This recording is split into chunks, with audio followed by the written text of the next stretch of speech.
Iran में मजलिस सूरह अनाम, क्योंकि इमाम जाफर सादिक अलैहिस्सलाम का फरमान है कि अगर लोगों को पता चल जाए कि इस सूरह में क्या है तो वो कभी इसे तर्क न करें।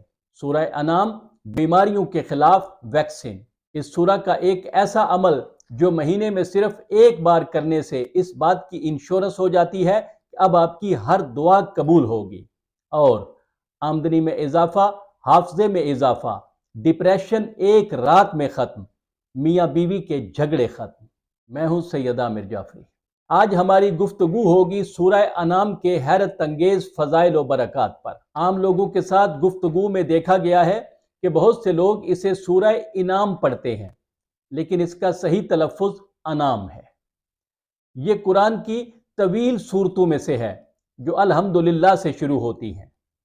सूरह फातिहा, सूरह अनाम, सूरह कहफ, सूरह सबा, सूरह फातिर, ये 5 सूरे हैं जो अल्हम्दुलिल्लाह से शुरू होते हैं और इन्हें हामिदात कहा जाता है। ये उन 7 सूरतों में से है जो जानवरों के नामों पर हैं, जिनमें सूरह बकरा गाय वाला सूरा, सूरह नहल शहद की मक्खी वाला सूरा, सूरह नमल चींटी वाला सूरा, सूरह अनकबूत मकड़ी वाला सूरा, सूरह वल आदियात घोड़े वाला सूरा और सूरह फील हाथी वाला सूरा। इस सूरा का नाम लफ्ज़ अनाम इसमें 6 मरतबा दोहराया गया है। अनाम यानी मवेशी। इमाम जाफर सादिक अलैहिस्सलाम फरमाते हैं कि जब सूरह अनाम पैगंबर अकरम सल्लल्लाहु अलैहि वसल्लम पर नाजिल हुआ था तो 70,000 फरिश्ते इस पर निगरान थे। लिहाजा इसे बहुत बुजुर्ग सूरा समझो, इसकी बहुत ज्यादा तकरीम करो। आप फरमाते हैं कि अगर लोगों को पता चल जाए कि इस सूरा में क्या है तो वो कभी इसे तर्क न करें। इमाम अली रज़ा अलैहिस्सलाम फरमाते हैं कि जब ये सूरा नाजिल हुआ तो 70,000 फरिश्ते इसके निगरान थे। जो शख्स इसकी तिलावत करेगा ये फरिश्ते क़यामत तक उसके लिए तस्बीह करेंगे। हजरत इब्ने अब्बास से रिवायत है कि जो शख्स रोजाना रात को इस सूरा की तिलावत करेगा तो क़यामत के दिन वो शख्स अमन में होगा और वो अपनी आंखों से कभी जहन्नुम नहीं देखेगा।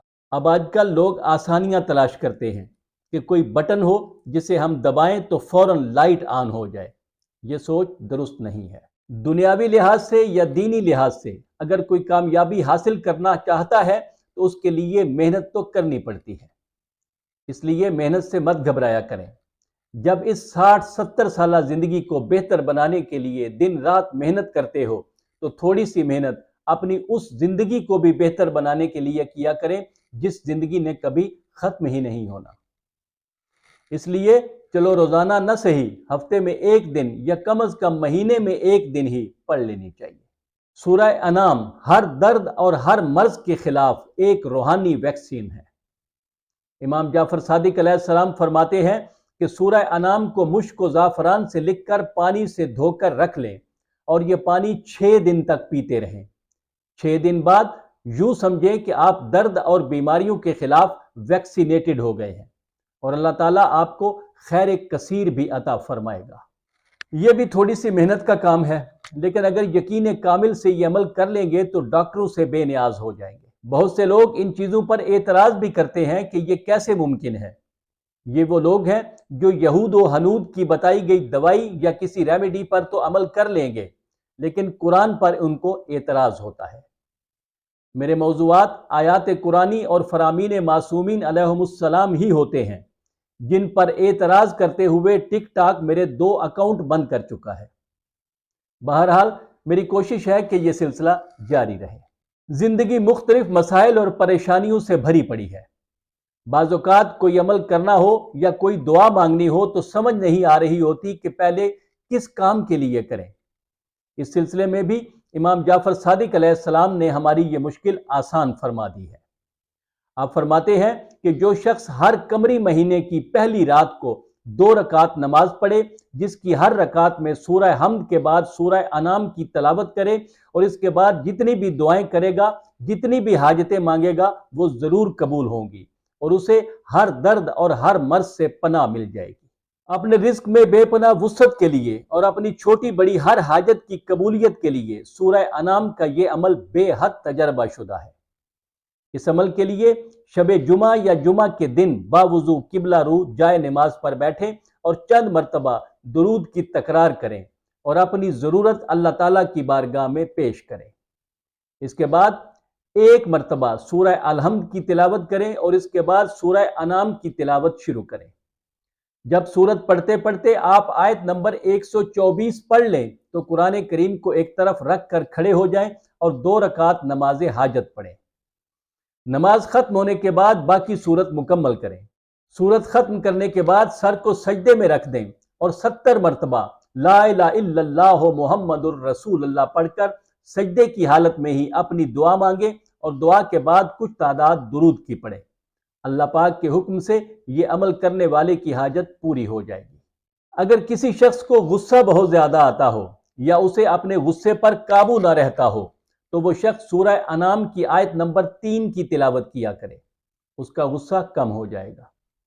اگر کوئی شخص غصے میں ہے تو ظاہر ہے کہ اس وقت وہ خود تو آیت نہیں پڑھے گا، اس لیے کوئی دوسرا بھی یہ آیت پڑھ کر اس پر دم کر دے، یا اگر دم کرنا ممکن نہ ہو تو یہ آیت پڑھ کر اس کے لیے دعا کریں، اس کا غصہ کم ہو جائے گا۔ اس میں اعظم مسلمانوں کے درمیان ایک بڑا معرکۃ الآراء موضوع رہا ہے۔ اس پر بہت سی بحثیں ہوتی رہی ہیں، کتابیں لکھی گئی ہیں۔ امام جعفر صادق علیہ السلام کا فرمان ہے کہ سورہ انعام میں 70 بار اسم اعظم آیا ہے۔ یہی وجہ ہے کہ اس سورہ کے اعمال بے حد مجرب ہیں۔ ہمارے ہاں تو یہ سلسلہ رائج نہیں، لیکن ایران میں تو مجالس سے سورہ انعام منعقد کی جاتی ہیں۔ ایرانی مرد و خواتین اس مجلس کا الگ الگ اہتمام کرتے ہیں۔ نظر و نیاز کا اہتمام کیا جاتا ہے، اجتماعی دعائیں کی جاتی ہیں جو قبول ہوتی ہیں۔ ڈپریشن بھی آج کی زندگی کا ایک اہم حصہ بن چکا ہے۔ ہر دوسرا شخص ڈپریشن کا مریض ہے، کوئی نیند کی گولیوں کا عادی ہو چکا ہے اور کوئی اینٹی ڈپریسنٹ کا۔ الا بذکر اللہ تطمئن القلوب، اللہ کے ذکر کی طرف آؤ، یہیں پہ دلوں کا سکون ہے۔ ڈپریشن کے مریضوں، آج ہی تجربہ کرو، رات سونے سے پہلے وضو کرو اور پاک بستر پر بیٹھ کر چند مرتبہ درود پڑھو اور اللہ اور قرآن پر اپنا یقین پختہ بناؤ، اور سورہ انعام کی آیت نمبر 17 اور 18 کی 7 بار تلاوت کرو اور کچھ تعداد درود کی پڑھ کر سو جاؤ۔ کل شیء قدیر کے حکم سے جب صبح اٹھو گے تو ڈپریشن کے مریض نہیں ہوگے۔ اگر 2 افراد کی لڑائی ہو گئی ہے اور وہ دونوں یا ان میں سے کوئی ایک صلح پر آمادہ نہ ہو رہا ہو تو اس سورہ کی آیت نمبر 115 چند مرتبہ پڑھ کر اس پر پھونک دی جائے تو وہ صلح پر آمادہ ہو جائے گا، یہاں تک کہ ہو سکتا ہے وہ معافی بھی مانگ لے۔ کسی بھی عمر میں کسی کو حافظے اور یادداشت کی کمی کا مسئلہ ہو، بالخصوص طالب علموں کے لیے یہ عمل بہت فائدہ مند ہے۔ اس کام کے لیے سورہ انعام کی آیت نمبر 61 کو دیسی مرغی کے انڈے پر لکھیں اور وہ انڈا کھا لیں۔ حافظے میں اضافے کے لیے یہ عمل بہت مجرب ہے۔ اگر بیوی سرکش ہو جائے اور ہر وقت شوہر سے لڑتی جھگڑتی رہتی ہو اور کوئی بات نہ مانتی ہو، یا اسی طرح سے شوہر بیوی کی بات نہ مانتا ہو اور ہر وقت لڑنے پر ہی تیار رہتا ہو، تو سورہ انعام کی آیت نمبر 115 ایسے میاں بیوی کا علاج ہے۔ جس نے بھی یہ عمل کرنا ہو وہ نان یا روٹی پر زعفران سے یہ آیت لکھے اور دوسرے فریق کو کھلا دے۔ اگر لکھی ہوئی روٹی کھلانا مشکل ہو تو اپنی انگلی سے یہ آیت لکھ کر اسے کھلا دیں۔ بیوی سرکش ہوئی تو فرما بردار ہو جائے گی، اور اگر جھگڑالو شوہر ہوا تو وہ بھی تابعدار ہو جائے گا۔ انشاءاللہ پھر ملیں گے۔